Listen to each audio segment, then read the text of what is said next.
गुरुर्विष्णू गुरुर्देवो महेश्वरा गुरुसाक्षात् परब्रह्म तस्मै श्री गुरवे नमः तस्मै श्री गुरवे नमः। जो परमेश्वर जो निर्गुण निराकार आहे तो गुप्त रूपाने आपल्या सर्वांच्या हृदयात वास करतो आणि सगुण रूपाने सदैव आपल्या डोळ्यासमोर असतो। अशा हा परमेश्वरी तत्वाला माझं अनंत कोटी वंदन आणि माझ्या सद्गुरूंना नतमस्तक कोटी कोटी वंदन। आणि तुम्ही सर्व देवस्वरूप साधक इथे बसले तुम्हालाही वंदन। ज्यांनी ज्यांनी आपल्या देशासाठी बलिदान दिले त्या क्रांतिवीरांना माझं वंदन आणि आपले आराध्य दैवत छत्रपती शिवाजी महाराजांचा माझा मानाचा मुलगा असो। छान धन्यवाद माऊली वाघदेवी यांना खूप खूप धन्यवाद की त्यांनी आज श्रीरामनवमी निमित्त बघा ना रविवार पण आला आणि ते बोलले की आमचं जरा काय ना रामाचं हे जरा वैशिष्ट्य आहे। आता त्यांचं काय त्यांनाच माहिती काय जे वैशिष्ट्य आहे, पण खूप छान एवढंच सांगते की आज आपल्या ही भारत भूमी पावन झाली आणि प्रभू रामचंद्र जन्माला आलेत आणि आपण आज त्यांचे वंशज आलं का लक्षात, आपण त्यांचे वंशजच आहोत प्रभू रामचंद्राचे। नाही तर आपण म्हणू नाही तर त्यांचा सूर्यवंश आहे आणि त्यांचाच ते असणार ना त्यांचे कुळातले, आपणही प्रभू रामचंद्राचेच आहोत एवढं लक्षात ठेवायचं। म्हणून प्रभू रामचंद्र बघा एक आदर्श पुरुषोत्तम असं म्हणतात ना, बघा किती मस्त छान रामांचा आदर्श आजही म्हणून प्रभू रामचंद्रांना का एवढं मानलं जातं, कारण की ते आदर्श म्हणून जगलेत। म्हणजे त्यांनी प्रत्येकाची भूमिका एकदम छान पार पाडली। मग ते मुलाची असो, आईवडिलांना कसा मान सन्मान द्यायचा, भावांशी कसं नातं ठेवलं पाहिजे, लहान भाऊशी कसं वागलं पाहिजे, म्हणजे बघा सगळ्यांशी मग मित्रता कशी असली पाहिजे, पती कसा असला पाहिजे, म्हणजे ह्या सगळ्या गोष्टीतून बघा बरं हे का आदर्श म्हणून आपल्याला राहिले प्रभू रामचंद्र।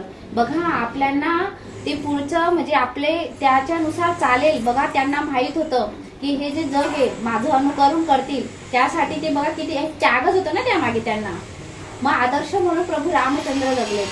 आणि आजचा जो आपला सत्संग सानप मावशी देवी त्यांना दिलं होतं सूत्रसंचालन, पण एक सांगते काय असतं ते तुम्हाला सांगते विचारांचं शास्त्र काय काम करते।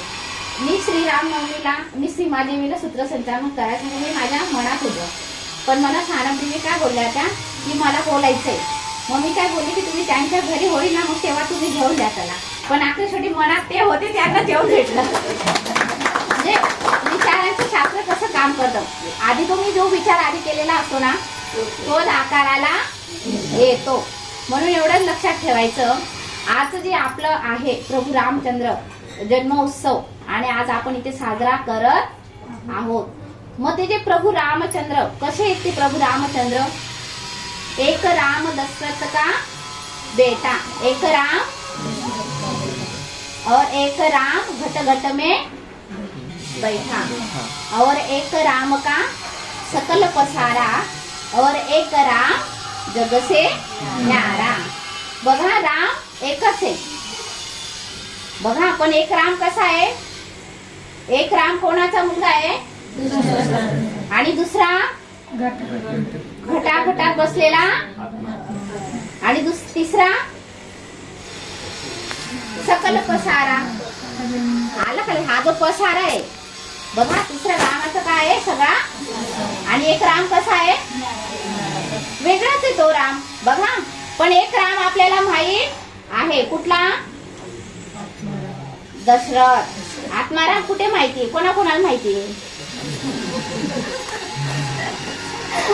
आत्मा माहितीये, तो पाहिला का आपण नाही पाहिला। मग असं कसं म्हणू शकतो डायरेक्ट रघुनाथ म्हणजे दशरथ म्हणून डायरेक्ट आत्मारामावरती असं कसं काय चालेल का। मग एक राम आपल्याला माहिती कोण, हा जो म्हणजे दशरथचा मुलगा आहे तो राम आपल्याला सगळ्यांना माहित आहे, पण तोच राम आत्मा राम आहे हे आपल्याला माहित आणि त्याचा हा पसारा हे माहित, परत तो वेगळा हे सुद्धा माहित।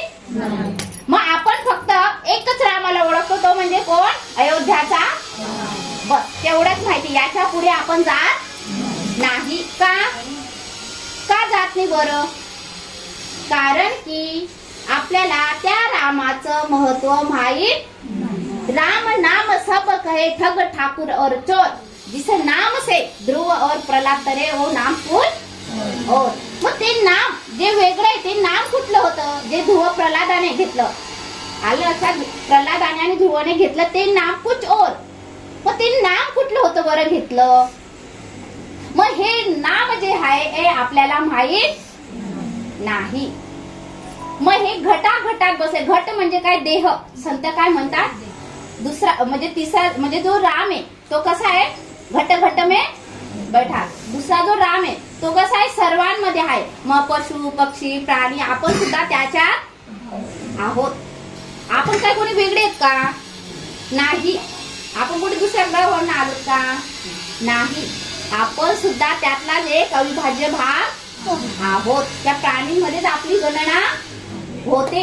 पण आपल्याकडे एक गोष्ट दिलेली भगवंताने, काय दिलंय, हा मावशींसाठी टाळ्या, आलं का लक्षात। देवाने बघ बुद्धी प्राण्यांना पण दिली आहे, आलं का लक्षात। बघा प्राण्यांना पण बुद्धी आहे, आपल्याला पण बुद्धी आहे, पण मनुष्य प्राणीचं वैशिष्ट्य काय माहितीये, की त्याला कर्म करायला स्वातंत्र्य दिलेलं आहे, आलं का। तुम्ही तुमच्या इच्छेने, बघा हा, आता तुम्ही गाडी चालवताय, तुमच्या इच्छेने चालवणार ना, तर कोणी येईल, नाही येणार। मग तरी पण आपलं जर काय झालं ना, तर आपण काय म्हणतो माहिती, देवाने केलं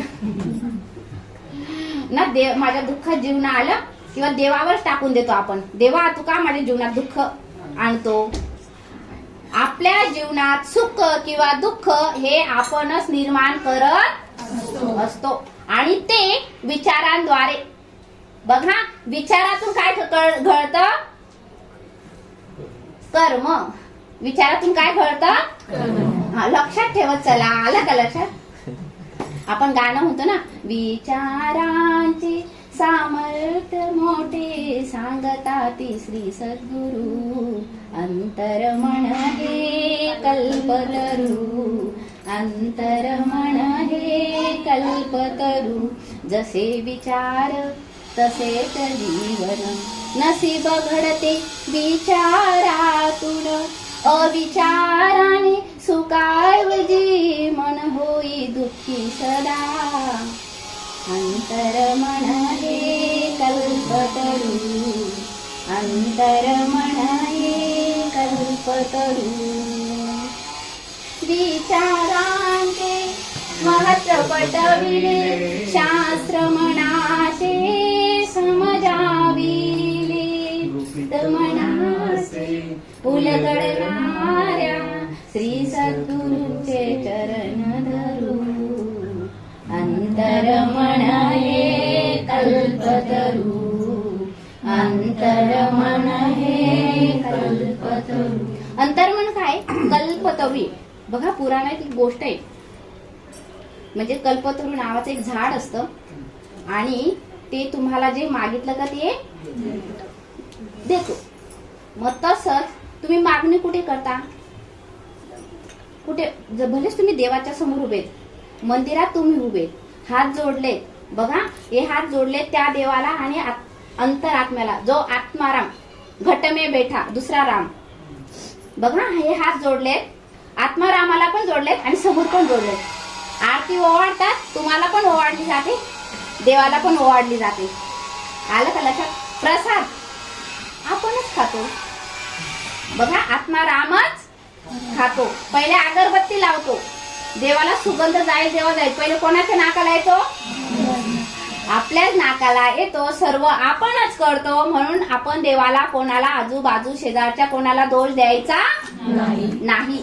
मग हा घटाघटात बसलेला जो राम आहे याला आपल्याला पाहायचं आहे, म्हणून आपण कुठलीही चिंता काळजी दुःख करायचं नाही, कारण की जसे विचार असतील तसंच आपलं जीवन असणार। बघा हा, आपल्या हातात ड्रायव्हिंग आहे, आपण गाडी चालवतोय, आलं का लक्षात। आता एखाद्या मालकाची गाडी, तो एखाद्या ड्रायव्हरला गाडी चालवायला देतो, आता सपोज त्याच्याकडनं ऍक्सिडेंट झाला तर नाव कोणाचं येईल, मालकाचं नाव, तर मालक काय सांगेल, ड्रायव्हरने केलं, आलं का लक्षात। कारण की का बरं असं? कारण की बुद्धी त्याची ना, तुला चालवायला दिली ना, बरोबर ना? मग मालकाचं कसं नाव येणार? भलेच गाडी त्याची आहे, ऍक्सिडेंट त्याचा होणार, नुकसान कोणाचं होणार त्याला पण लागेल, भले तो गाडीचा खर्च हे करू शकतो. मग एवढंच लक्षात ठेवायचं की परमेश्वराने आपल्याला बुद्धी ही नावाची, आपण ही काय आपली गाडी ही ड्रायव्हिंग आपल्याला करायची, मग ती कुठे घेऊन जायची हे ज्याने त्याने ठरवायचं. कारण की आपल्याला भगवंताने अनमोल अशी जन्मतात भेट बुद्धी नावाचं गॉड गिफ्ट आपल्याला दिलेलं आहे. आणि त्याच्याने आपल्याला कर्म सुद्धा स्वातंत्र्य आजाद दिलंय, काही करा म्हणून आपण मनाला वाटेल तसं करतो.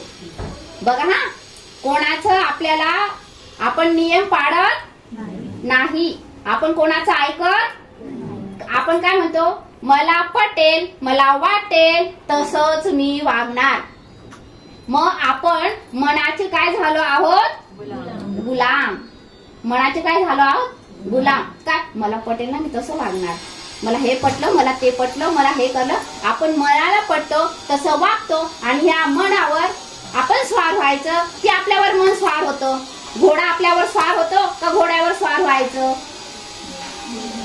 मग आपण घोड्यावर स्वार झालं, पण आपलं काय करतो, मन आपल्यावर स्वार होतं आणि आपण मन जसं सांगतं तसं ते आपण नाचत असतो. मग आपण काय केलं पाहिजे की हे जे मन आहे बघ ना, हे जे मन नावाचं जे आहे, आपण काय म्हणतो हे वाईट ते वाईट ते वाईट हे असं ते आपण नेहमी असं म्हणत असतो. बघ ना, आपण दिवसातून किती विचार करतो? किती विचार करतो? 60,000. बघा दिवसातून आपण 60,000 विचार करतो, पण ते आपण कसे करतो हे माहिती का आपल्याला? आपल्याला माहित नाही. मग ते कसे थैमान घालतात, आपण चांगलं करतो का वाईट करतो हे आपल्याला माहित नाही. जसं देवी बोलली की ते आता काय आलंय ते फोटोचं ते कार्टून मध्ये बनवायचं.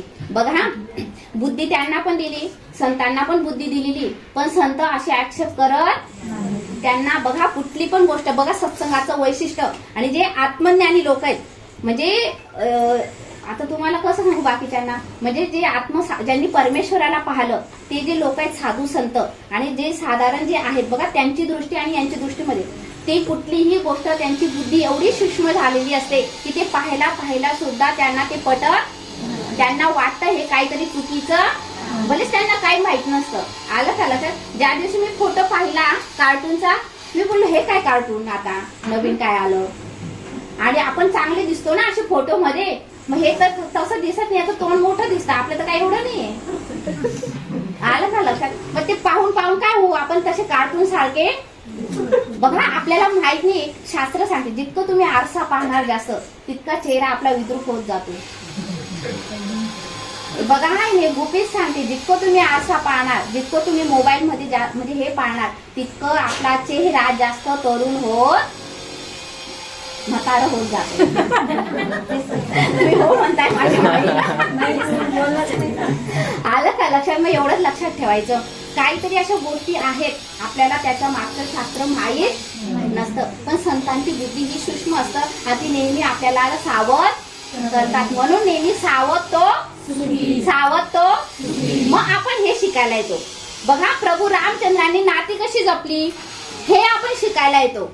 बघा स्त्रीने कसं राहिलं पाहिजे, सीता माता कशा वागून गेल्यात, प्रभू रामचंद्र कसे म्हणजे कसं त्यांनी आदर्श एक निर्माण करून दिला हे आपल्याला शिकायला भेटतं. बघा बाहेर जे दैनंदिन जीवन आपण जगतोय ते फक्त तात्विक सुख आहे. तात्विक म्हणजे तात्पुरता. बघा एक साडी घेतली 1000ची, तो तेवढा पुरता आनंद आहे, नंतर फाटली की पुन्हा घेणार. कितीही लाखाची गाडी घेतली तरी सुद्धा आपण तो आनंद किती दिवस घेणार? 1 महिना, नंतर दुसरा महिना लागला कधी पुसायला पण कंटाळा येतो. नवीन धुवू, फार कवर टाकू, काय करू. आलं का लक्षात? नंतर तो म्हणे तू जा रे, तो म्हणतो तू जा रे. बघा एकमेकांवर आपण भरपूर जणांच्या गाड्या कोण धुतं का, जातं का तुम्ही? कोण नाही जात. मग ते म्हणतात जाऊ दे देऊ यांना बाहेर. आलं का? म्हणून एवढंच लक्षात ठेवायचं जे सांगितलं ह्या देवींनी.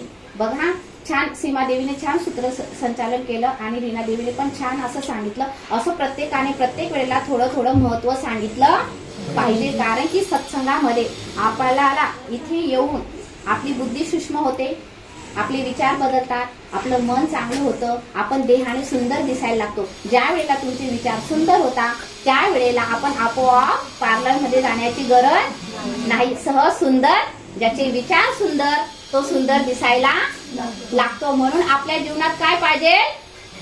राम. जिसके जीवन में राम नहीं उसका जीवन कुछ काम का नहीं. म्हणून आपल्या जीवनात काय पाहिजे? जपलो राम राम राम हो जाएंगे सब तेरे काम काम काम. मग आपल्या जीवनात काय पाहिजे? राम पाहिजे.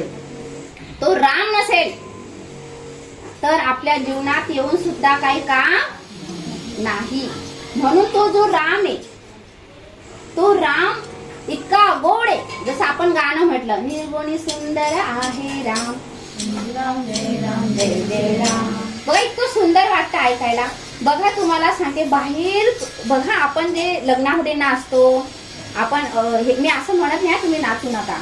मला असं सांगायचंय की तुम्ही जे सत्संगात नाचता त्याचा आनंद ते सुद्धा इथे मिळतो. काही न करता इतकं सुंदर, इतकं गोड वाटतं, काही न करता तुम्हाला सहज तो आनंद जाणवायला लागेल. हळूहळू आपलं जीवन पालटायला लागतं. आणि आपण बघा तुम्ही कुठेही जा पण तो एक राम आपल्या जीवनात असेल ना तर तो सकल पसारा कसा आहे आणि तो जगसे नारा कसा आहे तो आपल्याला अनुभवायला येईल. मग तो सकल पसारा काय? आपण हा सर्व त्याचाच पसारा आहे. हा जो संसार आहे, आपण संसार म्हणजे काय? नवरा आणि बायको याच्यातच खेळत असतो. बॅटिंग पोरं टिवली बावली बॅटिंग, सासू सासरे, सॉरी तुम्ही पण आहे पण असू दे. सत्संग म्हणजे कोणी कोणावर ओढायचं नाही. म्हणून आपण बघा जो परमेश्वर, जो सर्वांपेक्षा वेगळा आहे, जो जगसे न्यारा, जो राम आहे, तो राम तो देहात आला, घटात आला.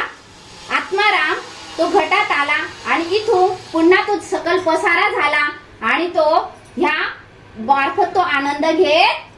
म्हणजे त्याला तो जो जगसे न्यारा आहे त्याचा स्वतःचा त्याला विसर झाला आणि त्या विसरात तो जीवन जगतोय. आणि तो जो खरा आनंद होता तो त्या विसरात जगून बाहेरच्या अंगाने शोध घ्यायला लागला. मग तो बायकोमध्ये आनंद बघतो, नवरा बायकोमध्ये बघतो, बायको नवऱ्यात आनंद बघते, मुलं आईबाबांमध्ये बघतात, काही जण शेजाऱ्यांमध्ये आनंद शोधतात आणि म्हातारे झालो का मग एकमेकांमध्ये आनंद बघतो. मग आपण हा आनंद प्रत्येक गोष्टीतून व्यक्त करत असतो. छोट्या छोट्या गोष्टीतून हे घेतला आनंद झाला, ते घेतला आनंद झाला, मोठा टीव्ही घेतला आनंद झाला, घर घेतला आनंद झाला, लग्न जमलं आनंद झाला, मुलं झाली आनंद झाला, मुलगा 1 नंबरने पास झाला आनंद झाला. मला सांगा हा आनंद टिकून राहतो का? बघा कसा तो आनंद आहे. तो जगसे नारा तो आनंद कसा आहे बघा. हृदयी वसतो तो आत्माराम आकाशव्यापी. आणि जे तुमच्या समोर आहे, जे घरात आहे, जे तुम्हाला माहित नाही, मग मला सांगा आता तुम्हाला जरा बाहेर घेऊन जाते.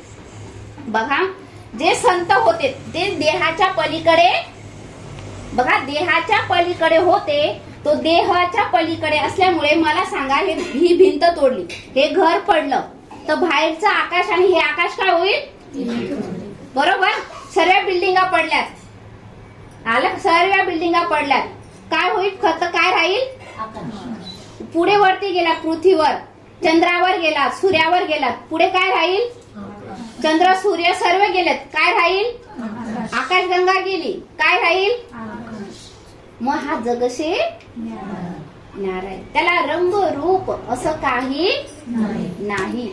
मग हा जगसे न्यारा आहे तरी सुद्धा तो सुंदर, इतका सुंदर येतो तर तुम्हाला असं वाटेल अरे याला चेहरा नाही, याला नाक नाही, डोळे नाही, कलर नाही, रंग नाही, रूप नाही, आकार नाही, काहीच नाहीये, काही नाही, तरी सुद्धा आनंद, फक्त आनंद आहे. मग त्या व्यक्तींना बघा, साधू संतांना काही वाटत नव्हतं, त्यांना दिलं तरी चालतं, नाही दिलं तरी आहे तरी समाधानीच, नाही आहे तरी, कारण की त्यांना बाहेरून कोणाकडनं आनंद घ्यावा असं त्यांना वाटत नाही, कारण की त्यांच्या ठिकाणी तो आत्माराम त्यांनी ओळखलेला असतो, त्यांनी त्या आत्मारामाला धरून ठेवलेलं असतं. म्हणून आपण काय करतो, आपण त्या संतांचा विचार करत नाही, क्रांतीवीरांचा विचार करत नाही, आपण त्यांच्या पावलावर पाऊल टाकत नाही, आपण आपली संस्कृती जपत नाही. जसं रीना देवी काय बोलली की जसं आजूबाजूचे कोण राहिलं का आपण तसं घेतो, तसं नेसतो आपण, म्हणजे प्रत्येकाचं पाहून काहीतरी करतो. पण नंतर जसं जसं माझ्या जीवनात बघा, जर तुमच्या जीवनात कोणी असं येऊन गेला आणि तुमच्या जीवनात जर कोणीतरी असा व्यक्ती आला तुम्हाला स्मरण करून द्यायला, जसं हनुमंताला त्याची विद्याचा काय होता विसर, कारण की तो इतका खोड्या करायचा हनुमंत, त्याला एका ऋषीने दिला शाप, तू ना आता विसरशील सगळ्या विद्या. आणि नंतर मग कधी स्मरण झालं, कोणी करून दिलं, जामवंताने. कधी, जेव्हा सीता मातेला लंकेत जायचं होतं आणि त्यावेळेला बोलला तिकडे कोण जाणार, कसं जाणार. मग तेव्हा जामवंतांनी सांगितलं की हनुमंता तुझ्याकडे काय अशा शक्ती आहेत, तू सहज उडून जाऊ शकतोस, तुला खरंच मी असा आहे. आणि तेव्हा त्याने स्मरण करून दिलं, त्यावेळेला हनुमंत तिकडे गेला. आज मी माझ्या माऊलींना सांगितलं होतं की तुम्ही हनुमंताकडे काय मागता, ते बोलले मी काय मागू. आलं का लक्षात, काय मागायला काय हायच नाही ना, काय मागणार. मग म्हटलं मग मी हनुमंताकडे एकच मागते. म्हणजे काय मागते म्हटलं, मी आता मी सांगत सत्संगात सांगते, सांगू तुम्हाला. मी हनुमंताला बघा, पण तुम्हाला काय माहिती मी हनुकडनं ते काय मागते, तुम्हाला आवडतं की नाही आवडतं. मी एकच सांगते हनुमंताला, हनुमंता तू जशी भक्ती केलीस ना तशी माझ्याकडनं करून घे. बघा ना, राम के काज सवारे, हनुमंत भगवंताचं सर्व काम बघत होता. हनुमंत कशी भक्ती होती हो, कधी रामचंद्राला सोडून गेले नाही. विचार करा किती प्रेम होतं भगवंतावरती. सीता माता सिंदूर लावत होत्या आणि हनुमंत जेव्हा गेलेत की माता तुम्ही काय लावता हे, तेव्हा ते म्हटलं अरे ते सौभाग्याचं लेणं असतं आणि प्रभू रामचंद्र आयुष्यमान व्हावेत, त्यांचं प्रेम माझ्यावर राहावं, त्यासाठी मी हा सिंदूर भरते. हनुमंताने पूर्ण सिंदूर लावून घेतला अंगाला आणि तो गेला. आलं का लक्षात, सगळे सभा हसायला लागली. तेव्हा प्रभू रामचंद्र किती प्रसन्न झालेत. तेव्हा सांगितलं काय तू हे केलंस. मग ते बोलले की प्रभू रामचंद्र सीता माता नुसती इथेच लावते, तुझं आयुष्य मग वाढावं म्हणून मी पूर्ण चांगलं वस्तू करून घेतलं. म्हणजे किती बघा ना, किती भोळा स्वभाव, किती छान भक्ती, आणि काय बोलावं ते भक्तीचं, आणि काय वरदान द्यावा रामचंद्राने. आलं का लक्षात, सिंदूर संपेल पण काय तुझं प्रेम संपणार नाही, अखंड सौभाग्यवती राहशील. आणि ते हनुमंत आज सुद्धा कलियुगात आहेत, चिरंजीव. आलं का लक्षात. मग आपण त्या हनुमंताला कधी शोधला का हो, तो कोण होता, नाही शोधला का. असेल तो हनुमंत सत्ययुगाचा. आलं का लक्षात. पण तो ह्या युगात सुद्धा आहे, पण ज्याने त्याला आवाज दिला ना तो मिळालेलाच आहे. कारण की प्रभू रामचंद्र आणि हनुमंत वेगळे नव्हते, एकच होते, एकच. भलेच ते देहाने वेगळे असतील. जेव्हा त्यांना विचारलं, प्रभू रामचंद्रांना विचारलं त्याने, प्रभू मी तर तुमचा दास आहे, पण असा तर मी तुमच्या अंतरंगाशी एक रूप आहे. म्हणून त्यांची काय म्हणजे त्यांचं जे होतं हनुमंताचं जीवन पूर्ण भक्तिमय होतं, पूर्ण विश्व कल्याणासाठी होतं, भक्ती जागृत व्हावी ह्यासाठी होतं. म्हणून हनुमंत आजपर्यंत चिरंजीव आहेत. मग आपण जर ते रामदूत अतुलित बलधाम असं का म्हटलं जातं, रामाचे दूत होते, मग आपण दूत बनतच नाही रामाचे. आपण कोणाचे दूत बनतो, आपण घरच्या लोकांचे, आपण ते मनाचे दूत बनतो. आलं का लक्षात.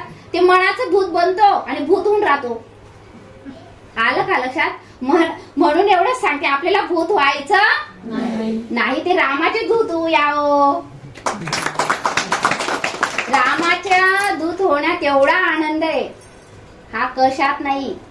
हा जन्म घेऊ, पुन्हा जन्म घेऊ, ह्या जन्म घेतलाय, पुन्हा मरू, मृत्यू पाहू आणि पुन्हा पुढच्या जन्मात येऊ, पुन्हा कोणीतरी दुसरा नवरा, दुसरी बायको, दुसरे मुलं कोणीतरी असणार. आणि हे जे चक्र आहे 84 योनीचं, हे फिरत जोपर्यंत तुमच्या बुद्धीला आकलन होत नाही की मी सत्संगात गेले पाहिजे, जोपर्यंत तुम्हाला दुःख येत नाही तोपर्यंत आपल्याला ती गोष्ट मिळणार नाही. मग आपण सावध का नाही होत. का आपण एवढा अज्ञानीसारखं वागतो? बघा, इतकं जवळ आहे भगवंत आपला, पण आपल्याला तो दिसत नाही. बरं, आपल्याला प्रश्न पडत नाही की कोणातरी जाऊन विचारावं, देव का दिसत नाही? तो जवळ आहे मग का दिसत नाही? का? कारण की तितकी बुद्धी वळत. कारण की आपल्या डोक्यामध्ये एकच भूत घुसलेलं आहे, काय? जर आम्ही अध्यात्मामध्ये गेलो तर आम्ही संन्यासी होणार, भगवे घालून जंगलात जाणार, कुठेतरी पहाडावरती, डोंगरावरती, गुफामध्ये इकडे तिकडे जाणार. ही जी आपली समज आहे, आणि आपण इतके अहंकाराने फुगलोय.